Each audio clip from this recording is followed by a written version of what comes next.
Hi, this is Paul Schaefer, and you're watching Everything Fab Four on Salon.com.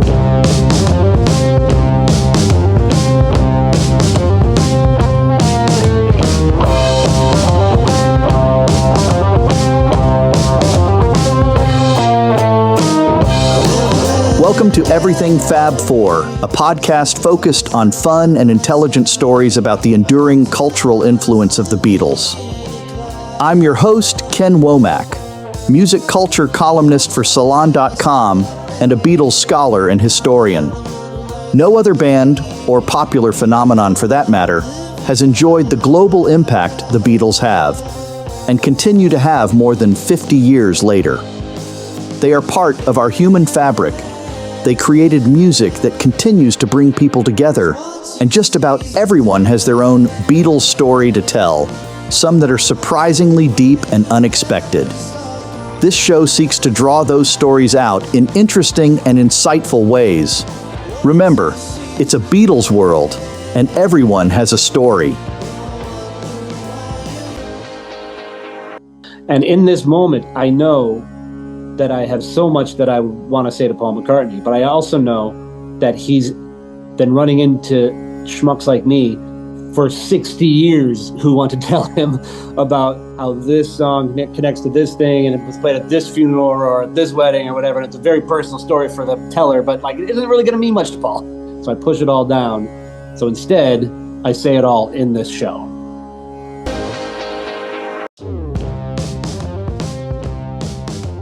Today's guest is Emmy and SAG award-winning actor, screenwriter, and playwright Brendan Hunt. A Chicago native and a veteran of sketch and improv comedy, Brendan's first professional gig was as a performer and writer with Amsterdam's notorious comedy theater, Boom Chicago.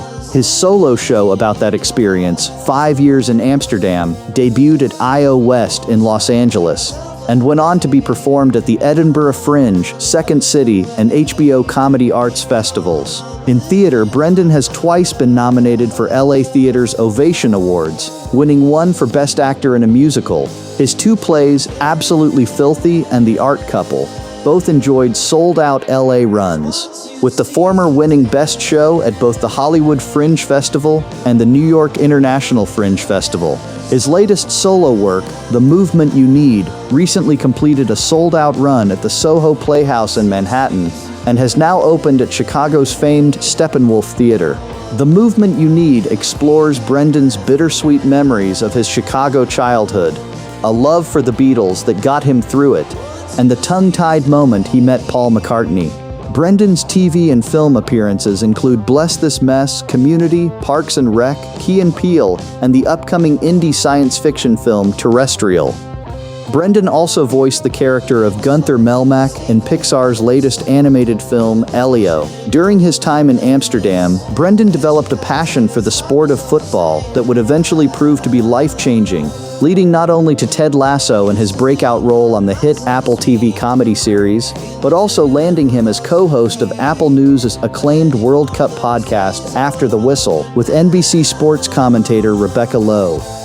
Welcome, Brendan. How did you get your start in this whole crazy business? Well, I had the good fortune of being from Chicago, and let me put up, hold on, let me do not disturb, and I'll say that all again. I had the good fortune of being from Chicago and going to a school from 7th grade to 12th grade that really put a premium on taking us places. So I saw a big production of Midsummer Night's Dream in 7th grade, and then I saw my first Second City show in 8th grade, which is a heck of a double whammy. And I just thought that what they were doing up there was the coolest thing, and it just felt natural to them be doing that. So, then I was in school plays, and I started a high school improv group, and from then on, there's basically never been even a hint of an option of doing anything else. It was just always the way. Very cool. And improv is not that far away from the Beatles, is it, in a lot of ways? I mean, it is about finding harmony with each other, out of nowhere. Um, Obviously, not literally analogous to like, concerts where you're playing songs you already know, but like watching the Get Back sessions, these are people speaking and listening, not just speaking, like there's interplay and there's interchange and it has been said listening is the most important part of conversation. And it's certainly the most important part of improv. So when did your love affair with the Beatles start? Like me, you're not a first generation fan. You and I were not sitting around watching Sullivan in 1964.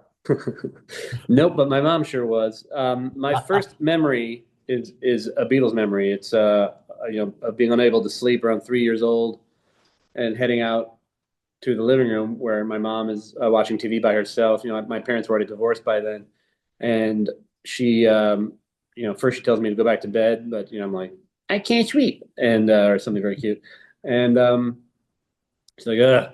She pats the couch, and when she's watching a cartoon, that cartoon turns out to be Yellow Submarine, which, as we all know, is not for 3 year olds. It's barely for 20-year olds. It's got some dark parts, but it absolutely drew me in. I was kind of like falling in and out of sleep anyway. I remember particularly the one on 64 section, like being really a shared delight for us. Those are lyrics even 3 year old can like latch onto, and the beards growing and shrinking was just a hoot. Um, and that's basically been it from there. Like I literally don't remember a time where I didn't know about the Beatles. Oh, that's beautiful. And of course, you're right. Yellow Submarine isn't necessarily for kids, but I'm always struck by the fact that their demographic is so wide that in the 1960s, with George Martin particularly at the helm, they took this, very narrow swath of teeny boppers and blew it into all of the demographics. It's Yeah, kind of amazing, really, when you think yeah, about it. yeah.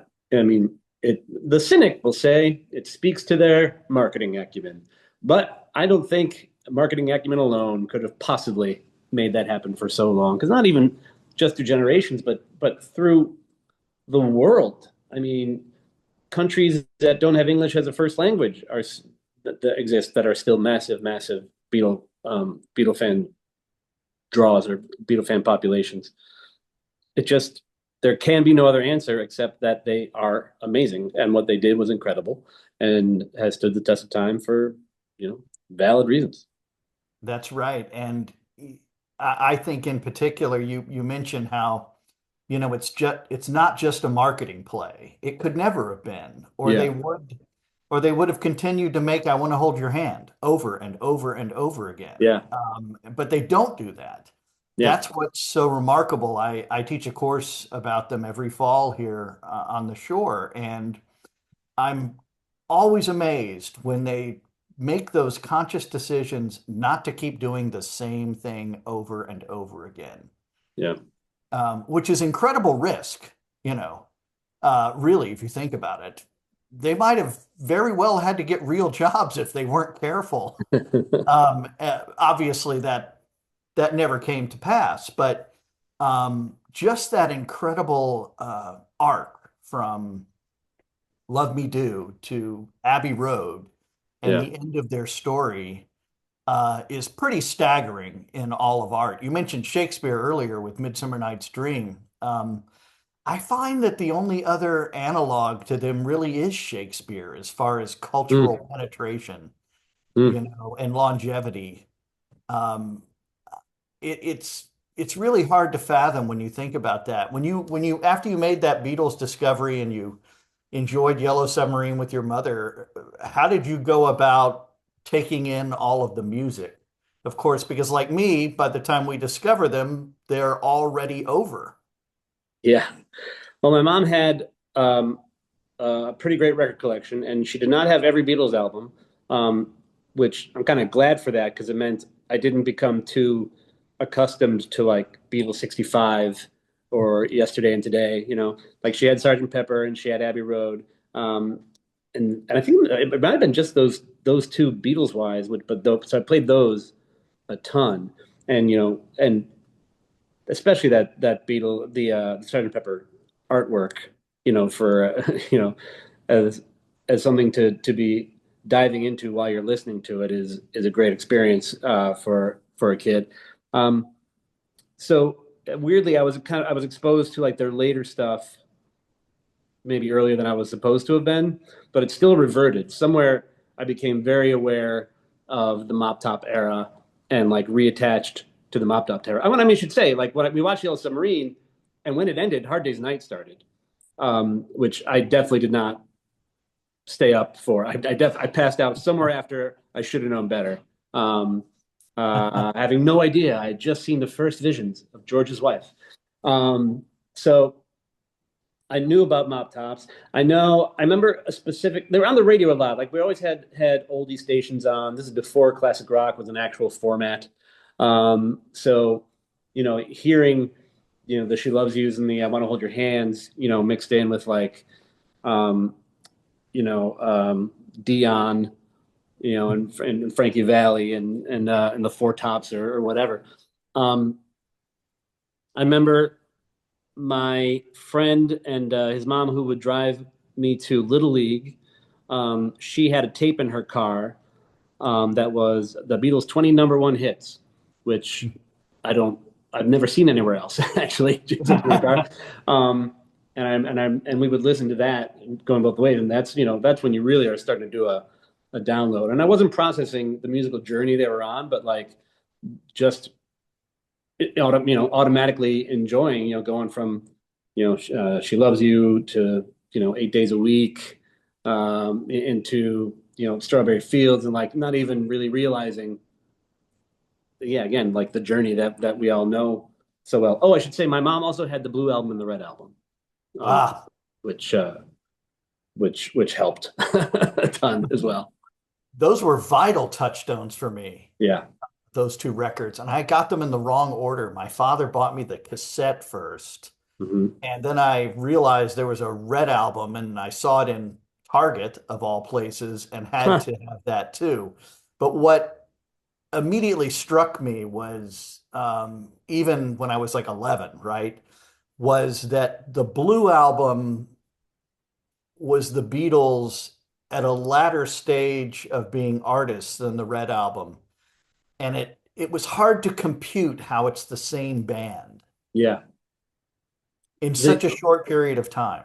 Whoever thought of that album cover is a genius. Like it really is as clear a visual juxtaposition as you could have of like what they've been through, like we used to care this much. Now we care this much, but now we care more about the more correct things to care about. It's just delightful. And also, it's great. And every time you can see them, especially in those latter days, like pictures where you can see all four of them smiling become a little, fewer and further between. So I really do love that cover. Yeah, it is an extraordinary moment, that especially that May 13th, 1969. It was a bad week, because of course Alan Klein had just thrown down the gauntlet at Olympic Studio. What a crazy, crazy time. So, well, when you're not enjoying your Beatles journey, which has been lifelong, um, how is it that you got to start making your own art, right, and staging your own larger shows, your larger ideas, which are, obviously you've had a long life in improv, but you've taken on some of the touchstones too, like Absolutely Filthy. Tell me about, what brought you to Charles Schultz and taking on Our Friends in Peanuts. Okay, you've opened up a can of worms here. I'll That's try what to we get through do. it. Our story begins, as so many do, at Burning Man. It was Burning Man 2011, and it was the end of the week, and we had, my camp that I'm with is called Ashram Galactica, and we had our like final big party, but the party didn't stop because the party an art car came and took some of us out to the border, which is called the trash fence. And there may have been psilocybin involved. Who knows? And why does it matter? And the DJs just kept going and we're dancing like the sun's coming up and it's friends and it's just the best time. But there was a girl there, a woman there who like I had fallen in love with the previous burn. She had not told me at that time that she was engaged to a dude. And she was still there now then in 2011 and we were friends and everything was fine. But like I felt this sort of intense loneliness and I started when I needed to dance.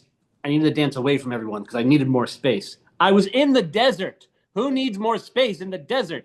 But I did. And I'm dancing and I'm just kicking up dirt to myself. And just this whole idea comes to me of this loneliness and this dirt can be personified in Pigpen as an adult. So immediately comes to me this idea. At first it was called Pigpen at 30. And I saw it very clearly. Okay, Pigpen, he's an adult now. He's still dirty. He's so dirty. He's homeless. And he's going to find himself in front of the church where they're having Charlie Brown's funeral. And the whole gang will come back and none of them will let him in because he's such a dirty failure. And then realize that to have the kineticness of the cloud of dirt, I couldn't just have things poking out of me and like little cotton balls at the end. It would have to be something more kinetic than that. So that's when I pulled up a skill that I had briefly learned earlier, but then got really good at, which was hula hooping. And so the show is 2 hours of me hula hooping, but no one ever mentions or acknowledges it. And it was super, super fun. And I still hope it comes around someday, like back around to a bigger version someday, because it did well in its little parishes. But the plan is kind of like the plan that's underway is like get famous enough for people to start wondering what else I've done. And then once they've understand my humor a little bit more, then they can try this Absolutely Filthy thing. Because Absolutely Filthy, which are the last words Pigpen ever said, that were written by Schultz, is where that title comes from. I get naked in it. I strip naked while hula hooping, which might be the peak of my creativity for my whole entire life, but it's out there. So it's not as marketable as talking about the Beatles. It's the Brendan Hunt back catalog. Yes, exactly. Yeah, it's the anthology. Well, it's beautiful though, because you're playing out the logic of their story, right? How Linus and that blanket can't go on forever. No, but in this version, he has a pocket square. He has a security pocket square in his black suit that he keeps coming back to. Oh, that's beautiful. It's pretty fun. Shakespeare's always been important to you too. I'm probably the only podcaster you'll speak with who has been to Illinois State multiple times. Oh, I gave wow. a Beatles talk there once. Oh, nice. But that's where you studied with the Illinois Shakespeare Festival, right? Yeah, I did various jobs there. Yeah, Illinois Shakespeare Festival is not a place of study so much. I did take another Shakespeare class there at ISU. But yeah, Shakespeare Festival, I did a bunch of things over the years. I was a associate lighting designer. I was a understudy. I was a spear carrier, and then finally I was in the full cast the summer I graduated.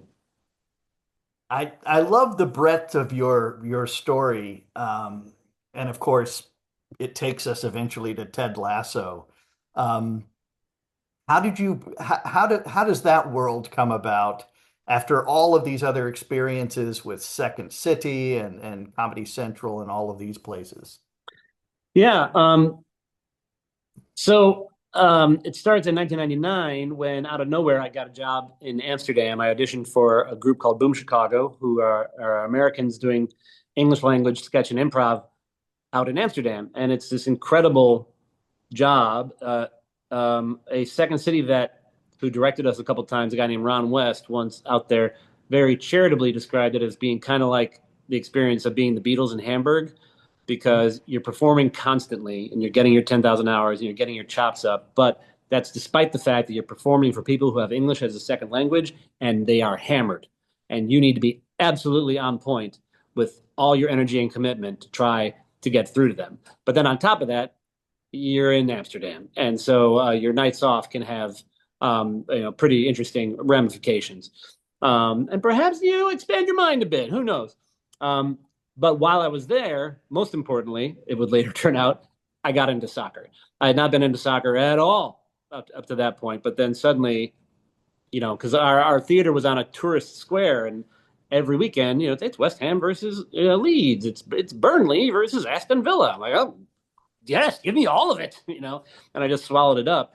Cut to 14 years later. Oh, and I should say, Jason Sudeikis and also Joe Kelly, co-creators of Ted Lasso, both did stints at Boom Chicago as well, and we're both dudes who were American sports fans who hadn't been into soccer and caught the bug a little bit, but just not quite as hard as me. And then in 2013, Jason got asked to do an ad campaign for NBC getting the English Premier League coverage. And they told him he could hire anyone he wanted. And he was like, well, Brendan and Joe. And so came along for the ride. And that commercial, it's just a silly commercial. We had a hoot doing it. We only took the job, not only took the job, but one of the main selling points was we get to go to London and shoot this thing. We'll be in London for 3 whole days. Cut to, I spent probably about half the last 5 years in London. And that's really how it came about, like killing time in Amsterdam for 5 years with a pint and a game, turned out to be the vital research for the biggest project of my life.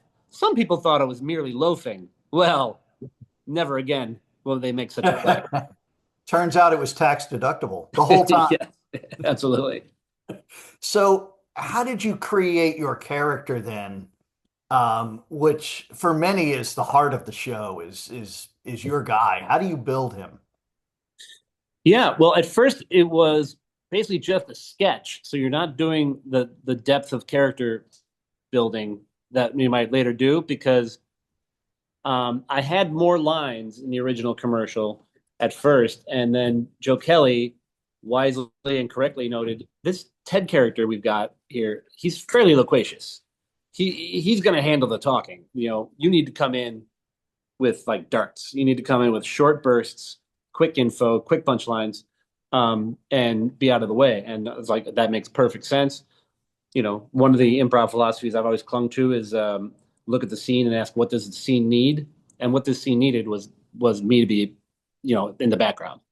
And at that time, I just happened to have a beard because we were between runs of Absolutely Filthy. And Pigpen being homeless, I'd let everything go basically. So you went full Pigpen. I went full Pigpen. And then we came back and did it again the next year, and like I still had the beard, and I think that was when we named him Beard. And still just coming in with the little darts, and yeah, that was enough to then take it to the series. When we were writing our pilot and everything, like, okay, what do we know about this cat? He's incredibly loyal.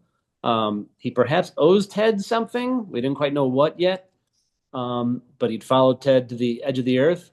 He's going to do all the rules learning because Ted's brain doesn't have room for that. Ted's more about connecting to individual players. And Beard will be on the tactical side, and he will only speak when needed. And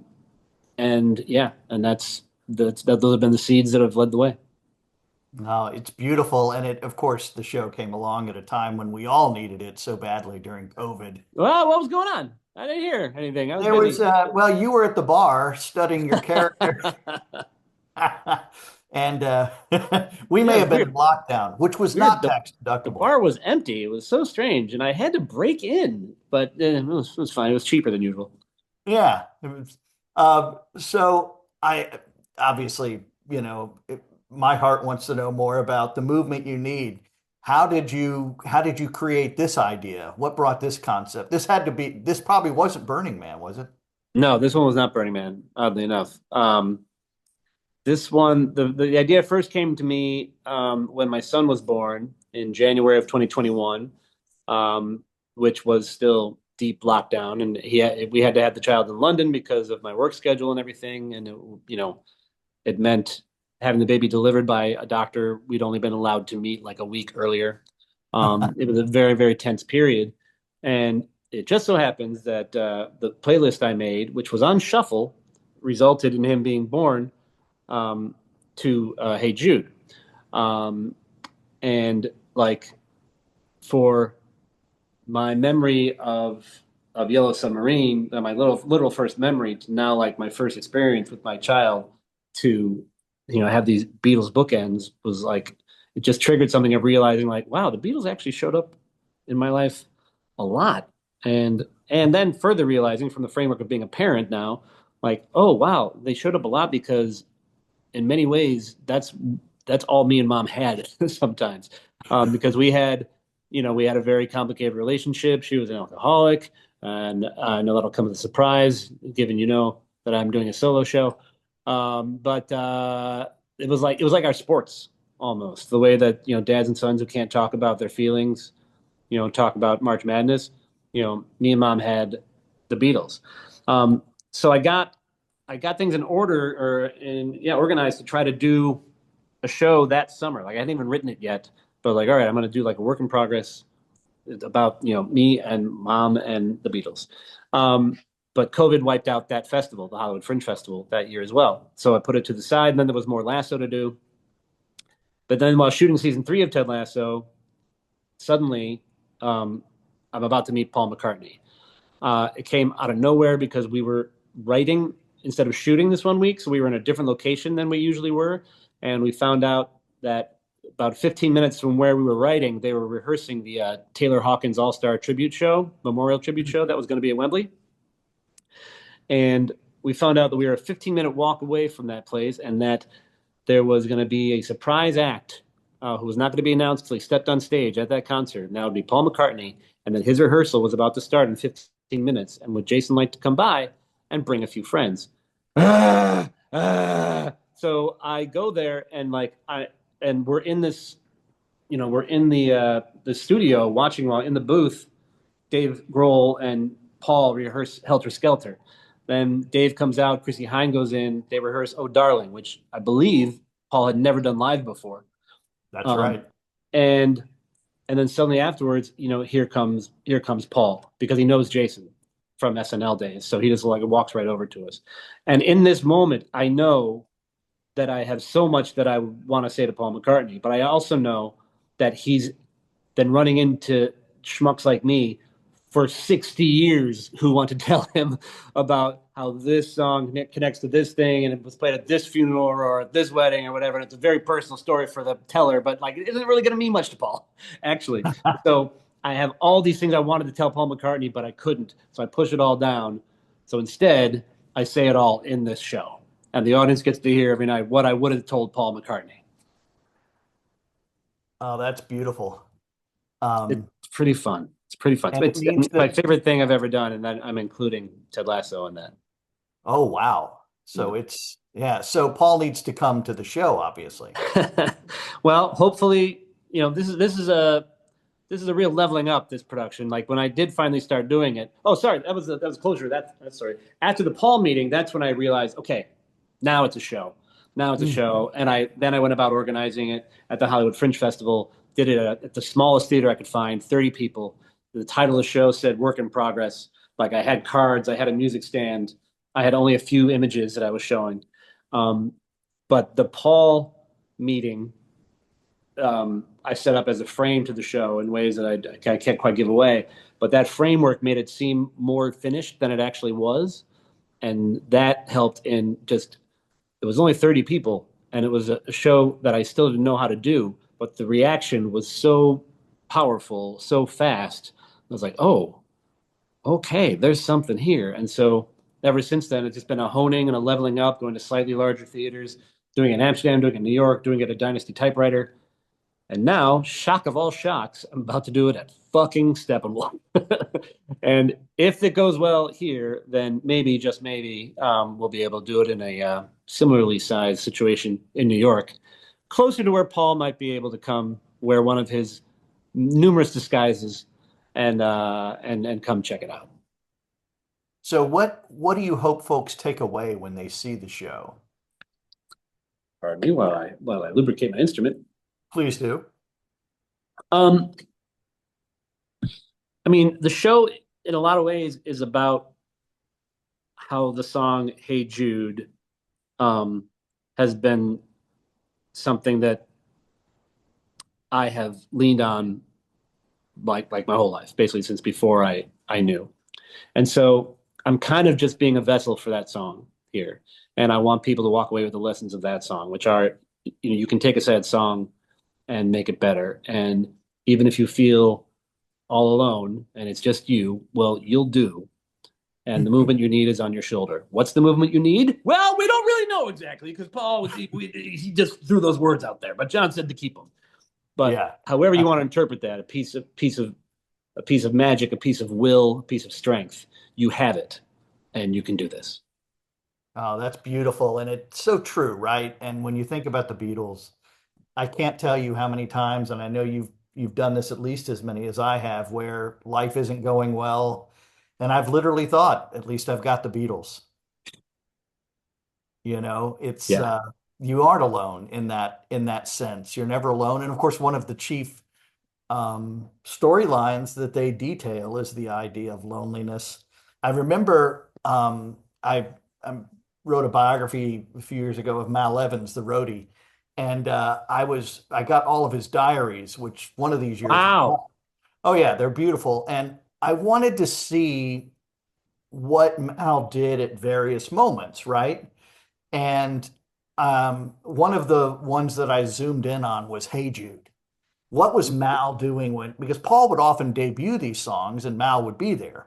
Mm-hmm. And he must have told the story about writing it because when you go into his diary, there's a little drawing. Mal's a pretty good doodler, and he had drawn Paul in his car singing the song coming back from writing it. It's just this Wow. lovely little moment. And it reminded me just of the essence of the beauty of these kind of micro stories that exist inside the Beatles, right?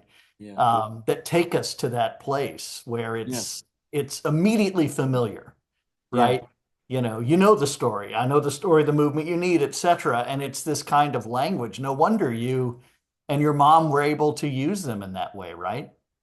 Yeah. I mean, it's the power of a piece of art that is based in an emotional truth, like, Hey Jude, we know.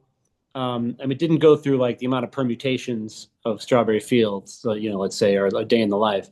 But it got added to, and it has layers and layers until there's a chorus, there's an orchestra. There could have been a lot of guitar noodling that Paul poo-pooed. Could have been. And so and so we know it as this fully finished, masterpiece with a lot of bells and whistles. But it just comes from a guy driving, thinking, man, my best friend's son is going to be bummed out. What can I do for him? That is just a very simple, real, emotional thing. And all the best art, I think, tends to start from some kind of emotional reality like that. And I think Hey Jude is a tremendous proof of that. Ah, well, I can't wait to see the show. I'm thinking of coming out. I haven't been to Steppenwolf in years, and that's such a great venue. Yeah, it really is. I'm there right now. This is my first day, um, getting the lay of the land, and like, there's, our rehearsal room is all prepped, with like designer, stuff all up on the bulletin boards and everything, Mhm. and the floor taped out, like a normal show is supposed to be. But it hasn't Hey, quite landed to me that this is a real normal, you know, production now. have you, as preparation, have you seen many one-man shows? It's such an interesting art form.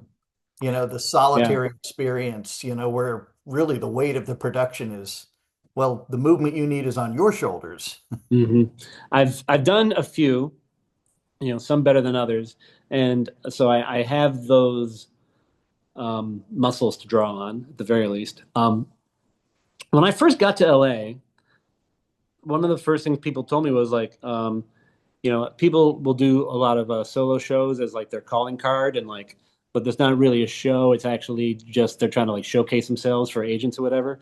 But I had the very good fortune that the first solo show I saw in LA was fucking incredible. It was an actor writer named Stephen Cragg, and it was a show called I Am Not Mark Twain. The Ah, show I'm Not Mark Twain is performed entirely in a Mark Twain costume. it's it's basically about a midlife crisis meltdown this guy has, where I'll spare you some of the setup, but like he has a wife and kids, but he needs to check in on, I think it's his high school crush or college girlfriend. Like he needs to see her before his life can go on. And he's wearing a Mark Twain costume when he does it. And it's this incredible journey. And it's like so funny, but also so heartfelt and so real. And, I thank him. I thank him every day for that show, because that set the bar for me for what it should be. Like I'd seen some films, like Spalding Gray was one, which I liked a lot, which I'd seen that back in like high school on VHS.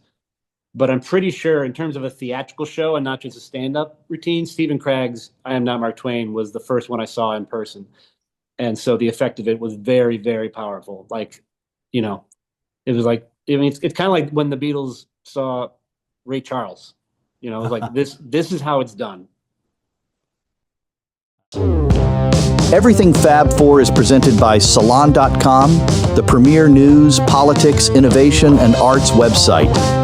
For more information, visit everythingfab4.com, where you can learn more about our podcast and my latest Beatles-related book, Living the Beatles Legend, The Untold Story of Mal Evans. The Everything Fab Four theme song, Seize the Day, is provided courtesy of Black Rabbit, the high-octane Beatles cover band, an innovative psychedelic rock project from Rockaway Beach, Queens in New York City. Like what you heard today on Everything Fab Four? Be sure to subscribe, give us a rating, and recommend the show to your friends. Plus, you can follow us on Facebook and Twitter at EF4 Podcast. Distributed by Salon.com, Everything Fab Four is a Wonderwall production. Remember, it's a Beatles world, and everyone has a story.